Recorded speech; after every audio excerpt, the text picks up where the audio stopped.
Vítejte v prezentaci o kvalitě ovzduší a životním prostředí. V následujících minutách si vysvětlíme, co znamená kvalita ovzduší, proč je důležitá pro naše zdraví i přírodu, jaké jsou hlavní zdroje znečištění a co může každý z nás udělat pro čistší vzduch. Kvalita ovzduší vyjadřuje, jak čistý nebo naopak znečištěný je vzduch kolem nás. Čistý vzduch je nezbytný pro zdravý život lidí, zvířat i rostlin. Každý den dýcháme tisíce litrů vzduchu, a proto má jeho kvalita přímý vliv na naše zdraví. Stav ovzduší se sleduje pomocí různých měření a ukazatelů. Mezi nejvýznamnější znečišťující látky patří jemné prachové částice, oxid dusičitý, oxid siřičitý a přízemní ozon. Tyto látky vznikají především při dopravě, spalování paliv a průmyslové výrobě. Ve vyšších koncentracích mohou způsobovat zdravotní potíže i poškozovat životní prostředí. Znečištění ovzduší pochází z mnoha různých zdrojů.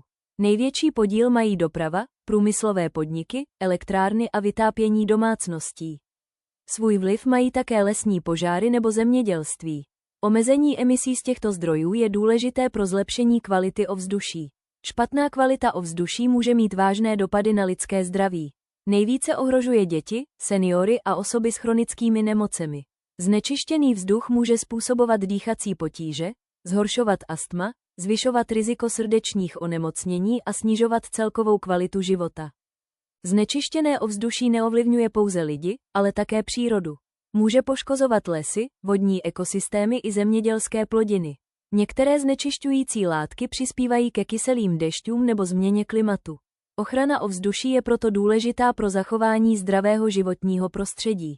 K hodnocení kvality ovzduší se používá index kvality ovzduší, označovaný zkratkou AQI. Tento index převádí výsledky měření na jednoduchou barevnou stupnici. Díky tomu mohou lidé snadno zjistit, zda je kvalita vzduchu dobrá, nebo zda je vhodné omezit pobyt venku. Kvalitu ovzduší můžeme poznávat různými způsoby. Sledujeme měřicí stanice, analyzujeme mapy a grafy a porovnáváme údaje z různých míst. Důležité je také učit se pracovat s environmentálními daty a chápat jejich význam pro každodenní život. Nejlepší způsob učení je vlastní zkušenost. Můžeme měřit kvalitu ovzduší, pozorovat okolní prostředí nebo provádět jednoduché pokusy. Tyto aktivity pomáhají lépe porozumět tomu, jak lidská činnost ovlivňuje kvalitu vzduchu a jak lze znečištění omezit. Každý z nás může přispět ke zlepšení kvality ovzduší. Můžeme více chodit pěšky nebo jezdit na kole, využívat veřejnou dopravu, šetřit energií a podporovat výsadbu stromů. I malé změny v každodenním životě mohou mít při společném úsilí významný dopad.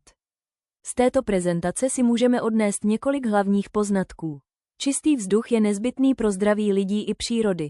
Kvalitu ovzduší ovlivňuje především lidská činnost, ale každý z nás může svým chováním přispět k jejímu zlepšení.